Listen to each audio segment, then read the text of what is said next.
Estaremos trabajando en esta ocasión un ejercicio de descomposición de fuerzas.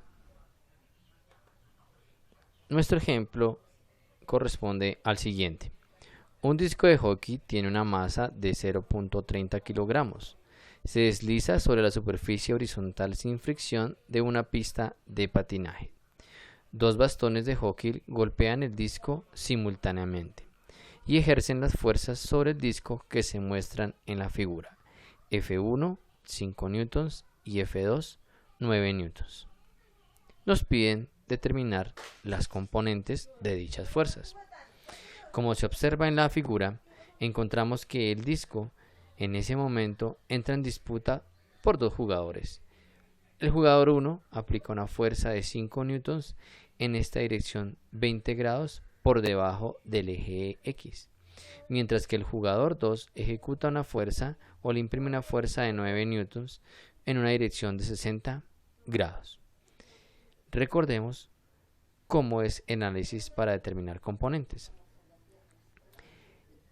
Para determinar las componentes tenemos una herramienta fundamental que es el triángulo de Pitágoras y la trigonometría básica. El triángulo de Pitágoras nos remite a un triángulo que tiene hipotenusa, cateto A y cateto B, lo cual, enlazándose con la trigonometría y hablando de este ángulo en la parte inferior, podríamos decir que la componente f sub x es el cateto adyacente y f sub y es el cateto opuesto. A ella se les llamará componentes, dado que son proyecciones del vector sobre los planos x y y. Las componentes se pueden calcular a través del uso de la trigonometría básica. El caso de la componente en x es un cateto adyacente, es decir, que ayuda a formar junto con la hipotenusa el ángulo. Por eso se puede determinar a través de hipotenusa o fuerza por coseno del ángulo en mención. Mientras el componente y se puede determinar como el cateto opuesto, aquel que se determinaría por hipotenusa y seno del ángulo de la situación. A partir de lo siguiente, establecemos el siguiente cuadro de análisis y desarrollo de nuestra situación. Tenemos dos fuerzas, la fuerza 1 y la fuerza 2. La fuerza 1 es de 5 newtons, la fuerza 2 es de 9 newtons. La fuerza número 1 tendría dos componentes, una paralela a X y otra paralela a Y. La fuerza paralela a X sería adyacente porque ayuda a formar el ángulo de 20 grados. La fuerza en Y sería opuesta porque no ayuda a formar los 20 grados. En X trabajaríamos con coseno, en Y lo haríamos con seno. Este desarrollo lo encontramos a continuación.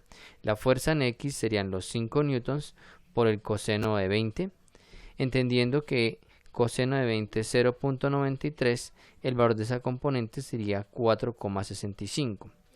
La correspondiente componente en Y sería los 5 newtons, que sería la hipotenusa, por el seno de 20, en tanto estamos mostrando la componente opuesta. Y sería el seno de 20, 0.34, que al multiplicarse por 5 nos daría 1.7 newtons. Para la fuerza 2 tendríamos una componente paralela a X y una paralela a Y. La componente paralela a X sería también adyacente, en tanto ayuda a formar el ángulo. Observemos que el ángulo se forma entre X y la fuerza número 2, mientras que la componente en Y nos quedaría como la componente del cateto opuesto. Por eso trabajaríamos con seno. La componente en X en este caso sería 9 newtons por coseno de 60. El coseno de 60 es 0.5. 9 por 0.5 es 4.5 newtons. La componente en Y sería 9 por seno de 60.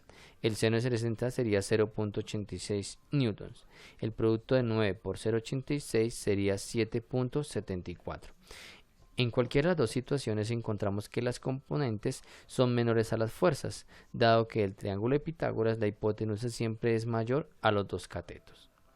De esta manera hemos abordado la situación problema para el disco de hockey de nuestro problema.